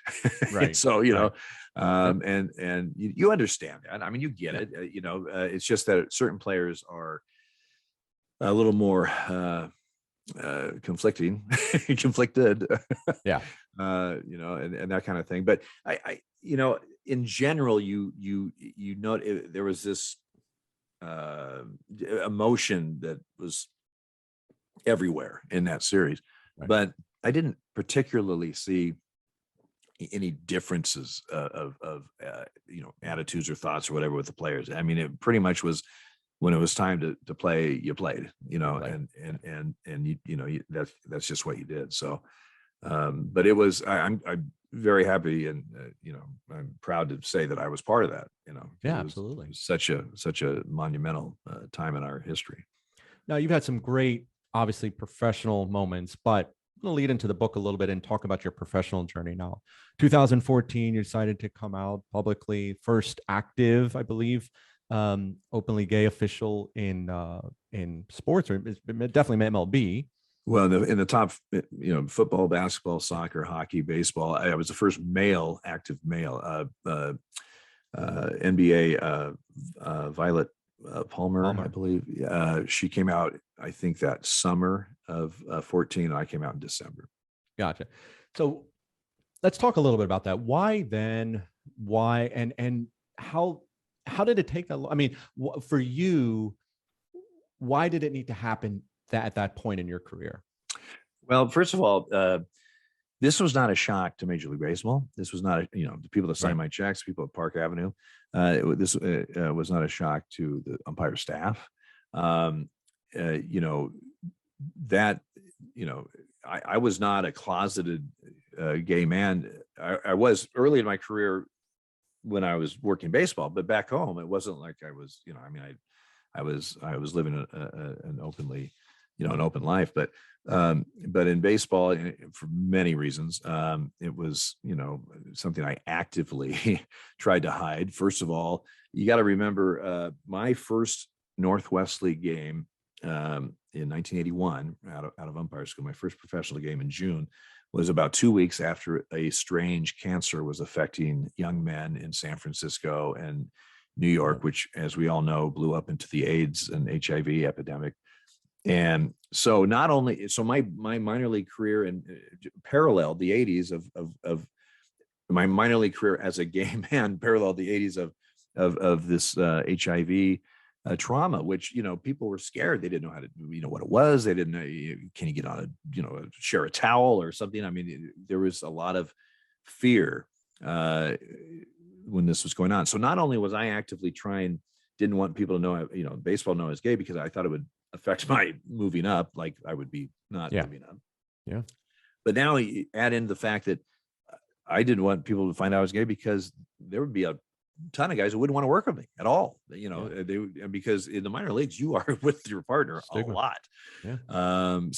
So I had all that going on. And so I was actively trying to hide my true self, and did all through, I got to the big leagues and the whole thing. And that loosened up when a couple guys in the late 90s just kind of on the side just say, hey, listen, I know you kind of have a different lifestyle. I don't care. I will walk with you on the field with you any day. You're awesome. And that helped me to drop my defenses a little bit. And so the staff knew that, the guys, the people that assigned and let's be honest, they knew for a while I was still getting playoffs. I was still promoted to crew chief. So obviously they didn't have an issue with it, or I think my assignments might've been affected by it. But the year before, in 2013, Mike, who I'd been with since after my first season in 1986, we got legally married in our home in Palm Springs, here in our backyard. And as that was in November of 2013. Now in 2014, I worked the season, and I just thought, I was Referee Magazine did this article about my career, blah, blah, blah, blah. And it had nothing to do with really my personal life. It just my career, but they did a thorough job. Peter Jackal wrote, he did a great job, talking to some high school friends, talking to a guy who got me started in baseball, talking to a guy I worked at the radio station. After it was all said and done, referee asked for some pictures, and I thought, they took all these people that I know and this and that. The one guy that's been with me this entire time, Mike, is, it just didn't seem right. So I was going to submit this one picture of him and I on it when we were going to Australia, when baseball opened in 2014 in Australia. And I said, Mike, I said, I want to do this. Are you okay with it? He goes, with me, I'm fine. You're the one's got to deal with this, So I sent it with some other pictures, and the referee calls. They said, "Are you sure you want to do this?" We have no problem with it, but I just, that you're kind of opening up Pandora's box here. I said, I absolutely know what I'm doing, and yes, I'm ready for that. And the magazine went out, and crickets, nothing, nothing. Referee is it's a periodical. It's not on the newsstands. It's 40,000 subscribers, whatever. So, but one guy, a major D1 college football official who's gay, happened to see it. He contacted outsports.com, and they wanted to do an interview. They said, I hope you understand that you just outed yourself. I said, I do understand that. I said, but the playoffs and everything is about to start. I'll tell you what, after the World Series, I'll give you an exclusive interview, but not now. I just don't want to do it now. Right. No problem. So I did it after it. It dropped online December 2nd and blew up. Unlike the referee, right. It blew up. He told me it would. Jim Brzezinski did the article. He said, like the day before Thanksgiving, he said, "Hey, we're going to drop this on Tuesday, December 2nd." Perfect. I really didn't think much about it. Right. I wake up. It's about 9 o'clock. I pick up my phone. It has blown up. It is really? Everybody in the world, and emails and calls. ABC, NBC, CBS. I mean, wow. It was insane. I got Did the media know that was a seminal moment in Major League Baseball? Well, I think they just, I think they knew in Major League Baseball, in sports, in a bigger picture in sports, an active official. We've had retired officials, but not active ones. Right. And I quite honestly did not. I didn't know what to expect. I didn't expect that. Right. And it was a whirlwind for about a day and a half. Insane. And then it just kind of fell off, because the news cycle and everything. Yep. Right before spring training in 2015. A few months later, I was contacted by a few media outlets, and I said, I'm still gay. There's really no, there's wasn't a seasonal thing. Yeah. There's really no story here. I said, right. I don't want to be, not that I would take all the headlines, but I'm just saying there's 30 teams that all think they can win the World Series this year, right. Because spring training started. That's what the focus is. And I said, now, if you want to talk to me after this season and what was said, if anything, I'd be happy to talk to you, but there's no more story right now because I'm still gay and baseball is going to start. So, but it was a very positive response from people all around the world that emailed me and also, well, like I said, baseball knew, but I'm very lucky because it wasn't, there was not any real negativity at all. Do you think a lot of that also had to do with the respect you had earned? We talked about this earlier, personalities, figures. You had a natural presence on the field. You developed that. Did that help? Yeah. There's no doubt. That was whatever year it was in my career, but I was an established umpire. I was a crew chief. I had World Series. People know who I was. Right. And they knew my work ethic, like me or not like me. They knew who, what I would do out on the field. They've seen me in action. If that had been, a younger umpire just trying to establish himself or something, it might have been a little different. And quite frankly, when I was a younger umpire, I would have, the last thing on earth I would have wanted to happen is for me to, for the public to find out. So definitely that helped my seniority and my reputation, I guess. And young umpires now reading your book and living through some of the stories, whether it's their sexuality or their race or something else that they're trying to hide from the world or not sure, going into a profession that, like you said, is, very visible in a lot of circumstances. What do you want them to get from this, and what can they get from it? Well, I write in the book. I've told the story before, but one of the emails I got right after this story broke was from a high school senior in the LA area who umpired baseball. I just happened to be his favorite umpire, but that that was just coincidence. But he wanted to become a major league umpire, and he said, because of your story, now I know. And he was gay and not out. And he goes, because of your story, now I know that I may not make it to the big leagues because I don't have the talent, but not because of who I am. Right. And that right there pretty much sums up the entire thing. That's exactly a response I would like, and what Right. like people to take from the book and take from my story is the fact that, you may have doubts because you don't have a role model, or you don't have somebody that, that is like you or looks like you, or has the same feelings that you have. But that, don't let that stop you. Be, be true to yourself and live, live your life. Easier said than done sometimes. I get it. Yeah. But internally, you may not come out to whomever, but internally, don't beat yourself up. Know that you are valued and you can do this and you can be your true self. And it's going to, I didn't have a role. I had role models. I didn't have someone that was gay that I could say, man, he did it. I can do this, and so, that's what I would hope. And I wasn't going to write a book. I really wasn't. Really? I was talked into it because I was told Rob Maier helped me with me, but he said, Dale, because I said, Rob, retired umpires, there's books and they're funny and whatever, but whatever. I don't want to do that. He goes, yeah, well, you have that, and you have great stories. They're funny stories, and people like to hear that. But you have a completely different story that nobody has. Yeah. And look what it did. You're coming out. What it did from all the people I heard from. And I thought, you're right. And maybe this story will touch somebody that will help them to live their true self. And you got to remember, I heard, a couple hundred emails, all the people I never heard from that maybe this helped them, me coming out, or, you and Billy Bean told me the same thing. He goes, you hear from this amount, the people you never hear from, you have no idea how you may have helped them. So that to me is why I'm doing it. Certainly a pioneer, Dale, and I think this is great. I think our certainly our audience will get a lot out of this book, and really appreciate you putting it out there. And I think you make a really good point, especially in this day and age when there's so much divisiveness. Being your true self and really sticking to something because it's what you are and represent. Being true to it is so true. It's so honest, and it's so refreshing. We need more of that. Well, Absolutely. thank you. And I that's exactly right. Yeah. And again, I want to stress, sometimes you might have to, and I always call it play the game.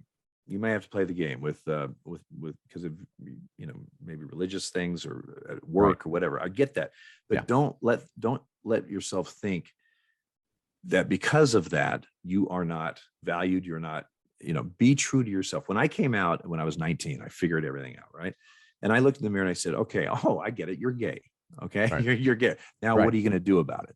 Right. And I vowed that day that I would never, I may have to lie here or, deceive here, but I wasn't going to look in the mirror every day and lie to myself. I knew who I was. And I certainly was going to bring in, a female under false pretenses just to, make me look good or whatever. I just wasn't going to do that. And I just refused to. I may have to do things because of society. I'll be damned if I'm going to look in the mirror and lie to myself every day. I'm just not going to do that. Absolutely. Well, it's a great book. Dale, before I let you go, just a couple quick, surefire questions. Games of note. October 3rd, 95, your first playoff game, divisional series, Seattle at New York, another Yankees game. What was that? I mean, how was that for you? Pinnacle for you, or was it just another Well, game? you know, there's steps, getting out of umpire school, getting a job in the minors, getting promoted, getting to AAA, getting to the big leagues, and of course, the next step once you're in the big leagues is get postseason or an event. I got the All-Star game in Baltimore. Then I got that was my first postseason. And as luck would have it, it was Seattle, which is 180 miles from Portland, so that was a big deal in the Northwest. And as luck would have it, it went 15 innings and 5 hours and 13 minutes, and Right. It was just I think back on it now, and when I was writing about it, at the time you're just. I mean, there was some stuff in that game that I when I was going back that I had forgotten about because you're just focused. I mean, you're so into, Right. I don't know how to explain it. You are just not, Yeah.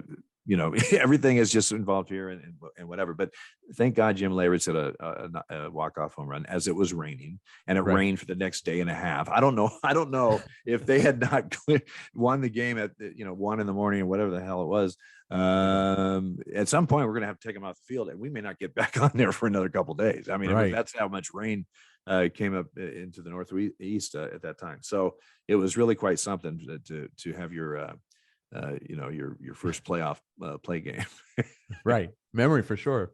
Yeah. A year later, first LCS game. Now you're the most junior umpire on that crew, I believe, with Barnett, Richard Garcia, Rocky Rowe, Riley, and Dan Morrison.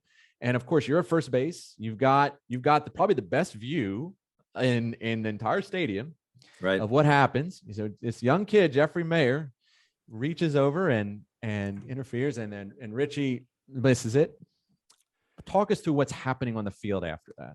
Yeah, it was game one, and from where I hate pumping the book, but I have a whole chapter about this. From field level when it happened, I wasn't sure where the ball was in relation to the fence. I definitely saw the spectator reaching out, but I had no depth or angle at where it was. And Richie was emphatic, home run. He was just, and so, at first I'm just thinking, well, that was a bitch call, but he's selling it, whatever. And I did, it could go either way. If somebody asked me from where I was, I'd go either way. Now, when I've seen it on video, it's different. And we didn't have even if we had video replay, right? I went back and watched that play numerous times with just the cameras they had for that game, right, and the views they had for that game. You're a Baltimore fan, you probably disagree, but I definitely had a spectator interference. Yeah, it was there. I don't 100% know if Tarasco would have caught the ball. I mean, the trajectory, it might have hit off the top of the wall. Right. I don't think it would have gone out. Right. I think.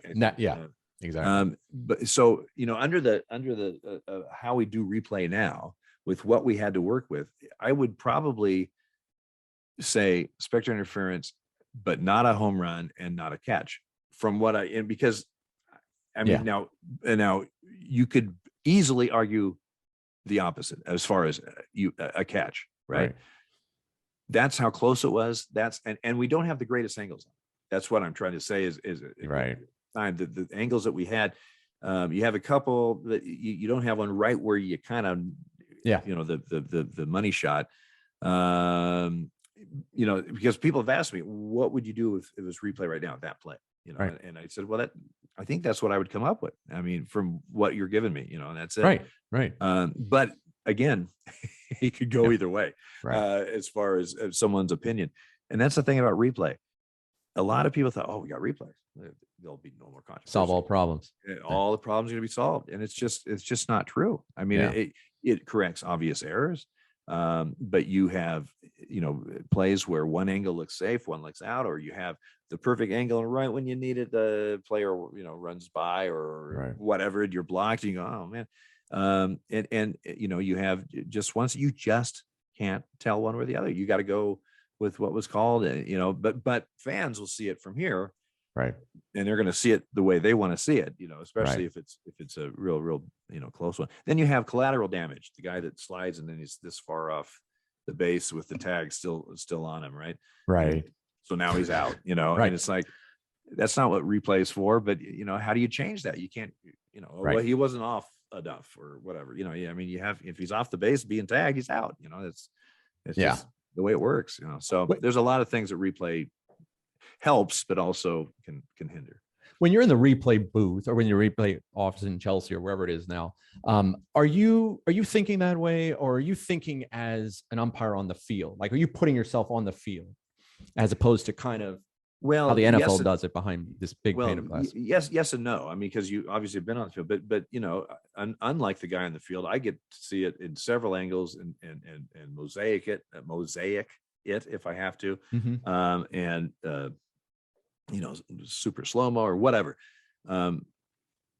What you're looking at is, does this meet the standard that we have for video replay? In other words, is the call on the field, do we have obvious video evidence that it was wrong? Because Right. if you don't, then it stands. And I mean, if you're thinking just the guy on the field, you're kind of, it's hard to do that anyway, because you're seeing so many different angles, but you don't want necessarily that mindset, because that's why you're there. You're there to make, to aid the umpires on the field, but to see it in different ways that he's not going to have the chance to see. But, some are pretty easy, quite frankly. You just see it, it's pretty clear cut, but others are very close. In the replay center, we have several umpires monitoring games. When the two games I'm monitoring, if I got to play on one, the guys come up and stand behind me, 2 or 3 guys, and we all watch it. It's my decision ultimately, but I'll say, hey guys, I got a tag right here. I think that's an out, and yeah, or somebody say, well, I don't know, I mean, we kind of banter it about those real close ones, and then come up, and then I'll like I said, ultimately I've got to come up and say whatever, but you have a little help in there to other eyes and viewpoints, at least, or thoughts that can help you to come up with what's hopefully the right thing. Yeah, ultimately trying to just get the call right at the end of the day. Just get the call right. Right. That's there's no agenda. Right. It's just the agenda is to get the call right from the video evidence that you're presented. Right. Exactly. Yeah. Moving forward, 2003, you're working a regular season game in April in Chicago, and with Laz Diaz. I think you know where this is going. And a fan approaches the field, and Laz Diaz, a former Marine, I believe, tackles a player. In this day and age when we're seeing so much abuse of officials, talk us through that, and like how okay, you're a younger umpire working a JV game or little league or something. I mean, how do you deal with something like that if you're not a Marine? Well, first of all, they picked the wrong guy on that crew. I mean, they had Joyce and I, which would, I mean, we're much older and certainly not a Marine. Right. And Laz is, built like a brick, whatever. But I'll tell you what, it's tough. I've been asked, did you ever, in the big leagues, were you concerned, about security and stuff? And I said, in the big leagues, no, not really. I said, when I worked, before I got into baseball, when I was working on the, high school and kids games and stuff, and fans, parents and even coaches would follow me out to my parents' car. I'm 17, taking my equipment off, and they're going to key the car or puncture the tires, and they're screaming at me, and I have zero security, this place. And it was scary at times. I mean, it actually was scary, and it's worse now. I mean, you see it now. It's just, I mean, come on, parents, I get it. You want your kid to do well, you want to win and stuff. But I mean, especially like some of these younger teams, they're learning the basics of baseball. They're learning that, what a cutoff man is and this and that. You think you're going to get veteran, 25-year, state championship umpires working that? I mean, you're getting new umpires just like you're getting new players. They're learning also, and they're, that we just got to start somewhere. So just lighten up a little bit, okay? Right. Seriously. Good grief. But yeah, it can be scary. My advice is just to, don't just keep your eyes down and just go do what you got to do. I mean, it really is, with the lack of security and stuff, and with how boiling points are so It seems like so much hotter now. It could be a little scary for sure. And that's why we have a shortage of officials in all sports. Totally. They start out and they kind of like it, but they can't handle the abuse, just the massive. I'm not talking, hey, that pitch is outside. I'm talking about people that are just, brutal. Yeah, exactly. It's crazy. Yeah. But like you said, be your true self, stick with it. If something you want to do, right. There's a reward at the end of the tunnel, hopefully. Last week, the NFL Hall of Fame announced they'd be inducting their first official into the Hall with Art McNally. I think Doug Harvey was the last umpire to be inducted in the Hall of Fame Major League Baseball. Do more umpires need to be recognized at that level? And would it help the perception of umpiring? Well, yes and yes. The problem with getting even a vote or even a name nominated, umpire nominated for a vote, is that it's up to a certain committee that meets every 3 years or something like that. And you're also in the same category as executives. And I forget, but it's not like every 3 years or every 5 years or something. They just concentrate on umpires, and who should maybe have, meets that standard or whatever. It's every few years they have umpires in addition to blah, blah, blah, blah, blah. And, a lot of time, and these committees, there's no umpire on these committees. There's no, I mean, Right. And so I'm sure they mean well, but there are guys who don't even get a vote because, they only, nominate X amount or whatever. I'm not sure of the whole internal workings of it, but I think there's, I could be wrong, 11 umpires in the hall, 10, 11, 12, somewhere in there. But they're, I don't know how many players are, and really, even if you did a percentage of all the players and how many are in the hall and whatever, but there's some outstanding umpires that I worked with, and Rich Garcia, Larry Barnett, Joe West. Joe. People like to pick on Joe, and when you're in a league for 5,000 plus games over 5 decades, whatever it is, my goodness, right? you're gonna get some distractors, but he should be certainly ready. Harry Windlestan. There's I'm not saying maybe they all get voted in, but at least have a chance, Right. and some recognition. It just seems like that is such, that it's just so far down the line that it rarely happens. Now, again, I understand it's the Hall of Fame, so it's not like you're gonna have a flood of umpires coming in, but at least have bring it up for a vote or something, and throw their statistics out there and what they did for the game, and the sacrifices they made as umpires, and back in the day when guys were not making any money at all, right? And had to wear those coats and ties during the day, and it was 100 degrees. Right. It's insane. Right. They should go to the hall just for that. Right. Exactly. 160 something. They're talking about my red shirt, for crying out loud. These guys are right. as they took the train. Come on. You work with a lot of umpires, personalities, throughout your major league career. Any particular crew or umpire that like pleasantly surprised you, like, oh my gosh, I didn't realize this would be such a good experience. One that sticks out, that was a surprise mentor. Well, like I said earlier, I learned, my first several years, I learned from everybody that I worked with, frankly. Picked up something I got to work with Steve Palermo the season before he got shot. Right. And he really helped me. I taking plays at second base, because second base is a strange base where you could get plays from anywhere, 360 and angles and stuff, where the ball is hit, where it throws, blah, blah, blah. And so it's a unique base compared to first and third and home. So he helped me with that. And Stevie was such an energetic, high energy, just a super guy, and so tragic what happened to him. But then he took those talents as a supervisor, and he was a great mentor for young guys, and build up your confidence, but also he tell you when you got to change things, or you got to do this or that, and you listen to Stevie because you respected him. And so maybe that would be one. I told you earlier Richie Garcia and Dave Phillips were there, and Joe Brinkman, really. Yeah. Joe, I only got to work with him one full season, and that was 99 when the peripheral stuff was hitting the fan. But I learned a lot from him. I learned a lot.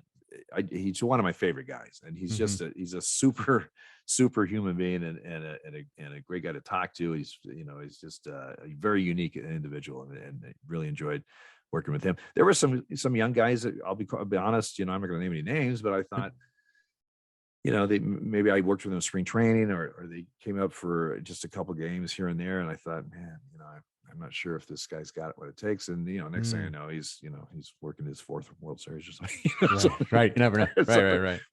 Well, they've been questioning my judgment for years. I guess that's another one, but what with this kind of, I know we're gonna let you go here in a couple minutes. But two things. If you had to work one more game, Major League Baseball, what's the ballpark? And what would be and it's kind of two-part question, but sort of unrelated. What was the one thing you would want to change with the way that the umpiring staff is run today? Any one thing that you think would be the most significant help to the staff moving forward? Well, if I worked one more game, where would it be? That's tough. There's some iconic stadiums. There's some personal favorites.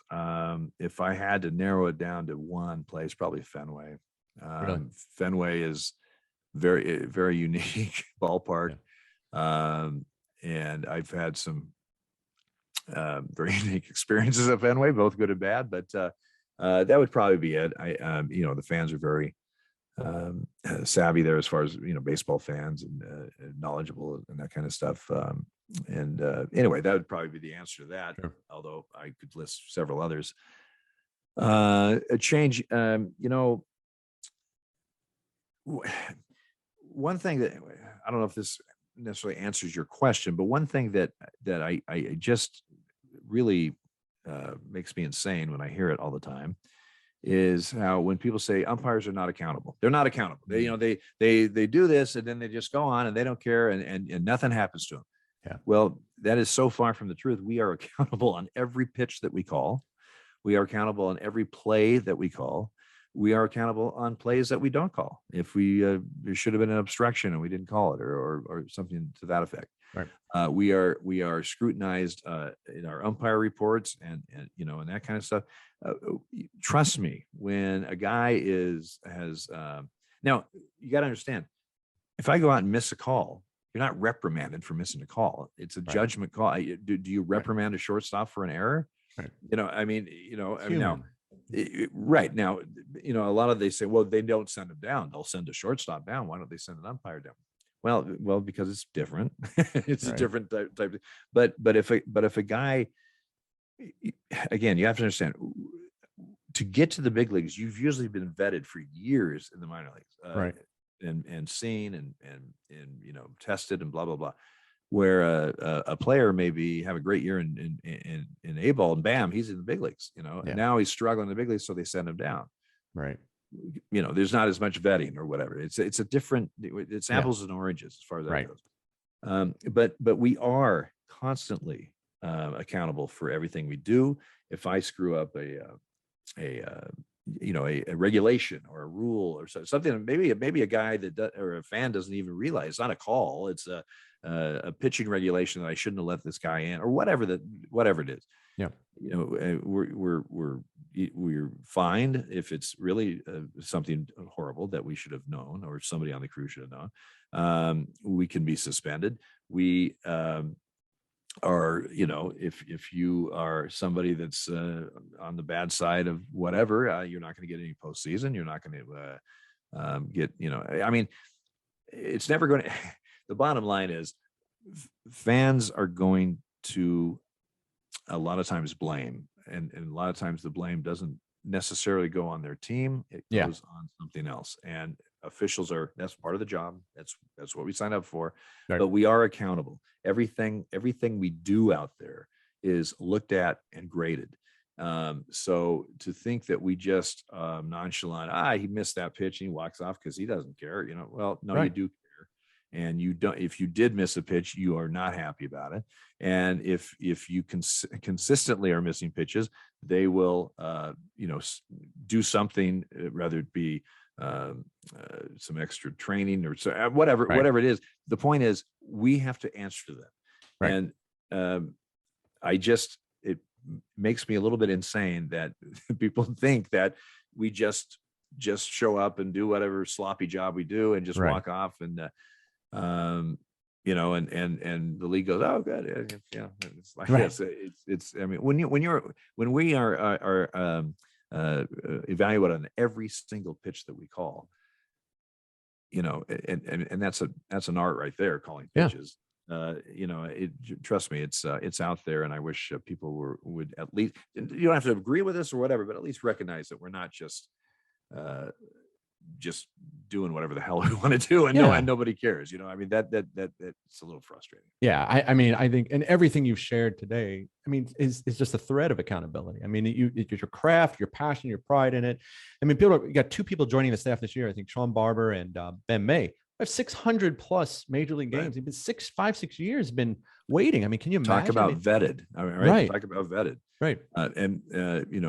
Part of the thing, and you don't see this now, but part of my problem of my sophomore slump was I had 1 game in the big leagues and I got a contract, and it was a different time then, but that's not usual. But I had to learn a lot of umpiring in the big leagues, which is a tough thing to do. When you are able to go up and down, you get a little taste, boom, you get a little taste, and you learn, and you kind of work your way in, Sure. I'm not complaining Right. at all. Right. But that's an example of somebody that maybe because of the circumstances got hired before they had a chance to really season him a little bit.